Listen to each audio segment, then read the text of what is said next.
Music censorship has always been a double-edged sword for the industry.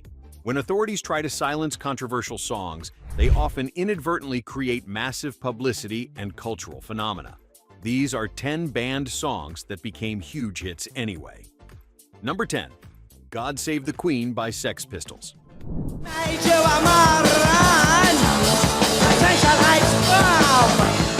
The summer of 1977 saw Britain celebrating Queen Elizabeth's Silver Jubilee, while the BBC explicitly banned this controversial punk anthem for its anti-monarchy lyrics. The Independent Broadcasting Authority joined the ban, and major retailers including Boots, W.H. Smith, and Woolworths voluntarily refused to stock the single.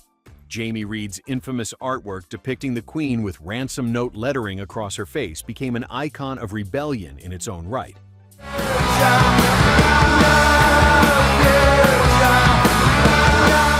Despite this unprecedented censorship, the single sold nearly 150,000 copies in its first week alone, and peaked at number 2 on the official UK charts. Many fans and industry insiders have long maintained that it actually outsold the official number 1, but was deliberately kept from the top spot to avoid embarrassment during the national celebration.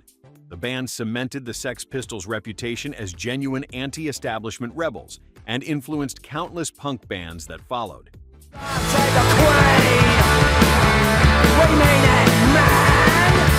Number 9. Je t'aime moi non plus by Serge Gainsbourg and Jane Birkin.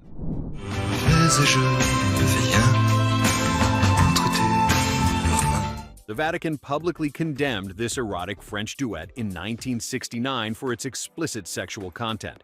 The song featuring Birkin's simulated orgasmic breathing was banned across Europe, including Italy, Spain, Sweden, and the UK, where the BBC refused to play it, despite overwhelming demand from listeners who had heard it in continental Europe.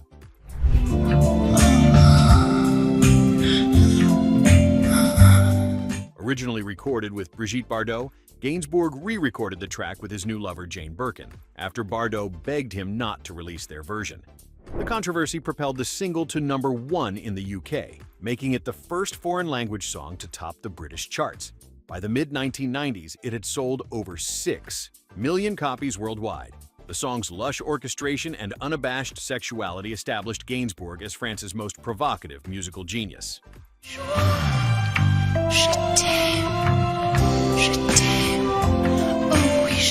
Number 8. Relax by Frankie Goes to Hollywood.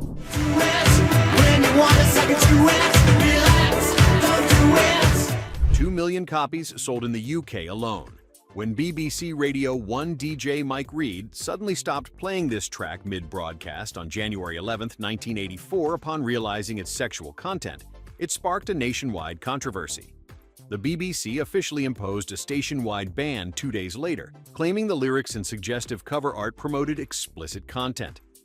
Relax, don't do it when you wanna come. Relax, don't do it. Following the ban, Relax climbed steadily up the UK charts and eventually reached number 1, remaining there for 5 consecutive weeks. The track spent a total of 48 weeks on the UK singles chart in 1984 alone. ZTT Records, the label Trevor Horn had co-founded, capitalized on the controversy with multiple remixes and provocative marketing campaigns. The band's rapid success influenced electronic dance music for decades, bringing underground club sounds to mainstream audiences.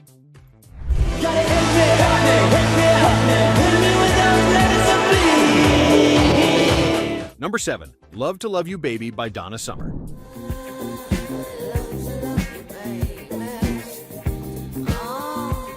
In the conservative mid-1970s, radio programmers were stunned when Casablanca Records delivered a 17-minute disco track featuring Donna Summer moaning in ecstasy over a hypnotic bass line. The 26-year-old had been performing in European musicals, including the Munich production of Hair, never expecting producer Pete Bellotte and co-producer Giorgio Moroder to release her intimate vocal performance. The BBC counted 23 simulated orgasms throughout the extended version.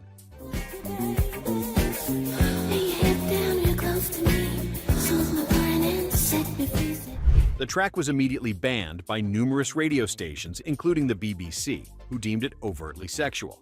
Despite limited airplay, club DJs embraced the extended version, helping propel it to number 2 on the US Billboard Hot 100. The controversy transformed Summer from an unknown singer working in Munich into the queen of disco overnight. The track's pioneering electronic production influenced everyone from Madonna to Beyoncé.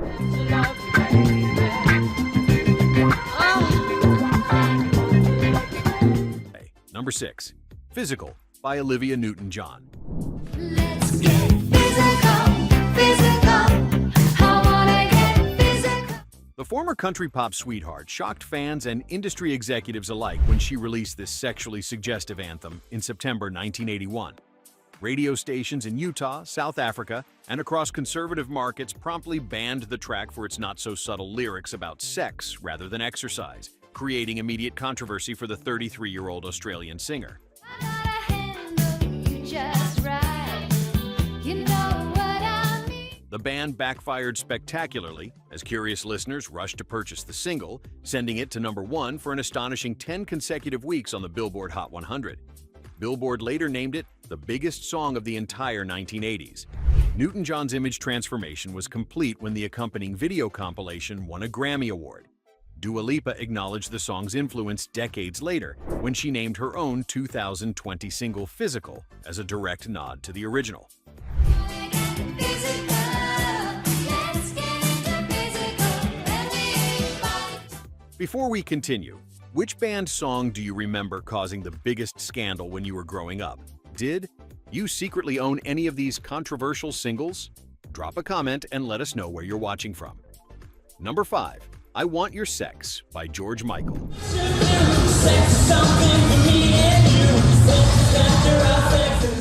The 23-year-old former Wham frontman was preparing his solo debut when he released this explicitly titled single in May 1987, months before the Faith album would arrive in October.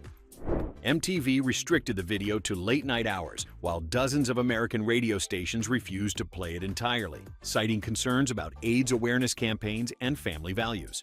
Don't need no Bible, just look in my eyes. I've waited so long. Despite these significant restrictions, the single reached number 2 in the US and number 3 in the UK, propelled by teenagers recording it off late-night radio onto cassette tapes. A sanitized radio edit replacing the word sex with love was distributed to a handful of conservative stations.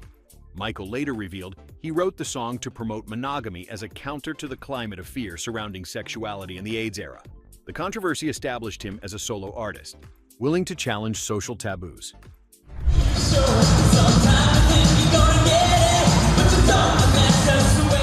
Number 4. The Pill by Loretta Lynn.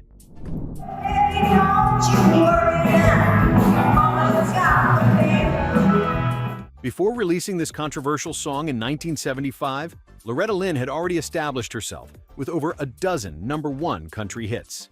The moment this frank celebration of birth control hit airwaves, more than 60 country radio stations immediately banned it. The coal miner's daughter from Kentucky had touched the third rail of American culture with lyrics celebrating female reproductive freedom. Shirt, hot pants, and a few little fancy frills. Yeah. MCA Records initially hesitated to release the song, holding it back for nearly 3 years.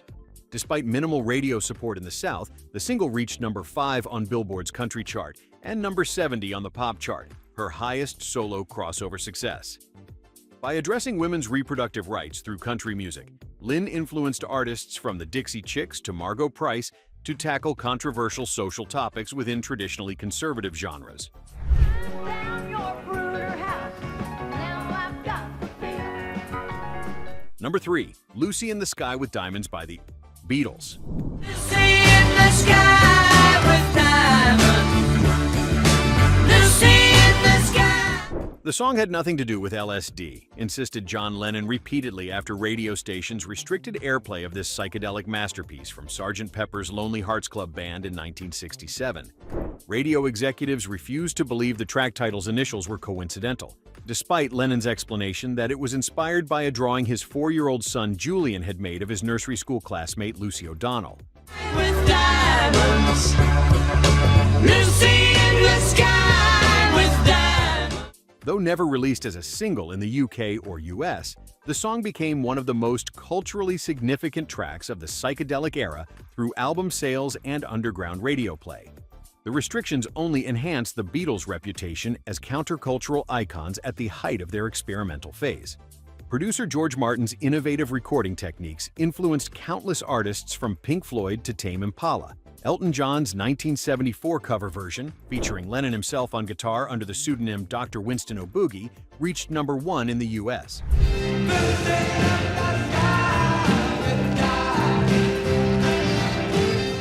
Number 2, My Prerogative by Bobby Brown.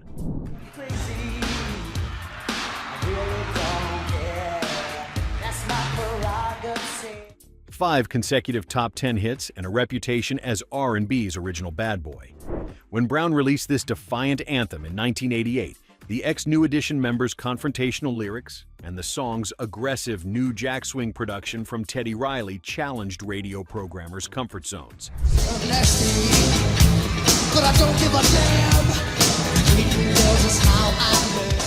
At just 19 years old, he was already shaping the sound of a generation.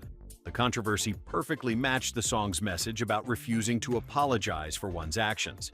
My Prerogative topped the Billboard Hot 100 for a week and became Brown's signature hit, certified gold for over 500,000 copies sold. The track influenced a generation of hip-hop-infused R&B artists, including Usher and Chris Brown. Its cultural impact was so significant that Britney Spears covered it in 2004 during her own public rebellion period. Brown had established himself as music's premier bad boy of the late 1980s. But they don't understand me.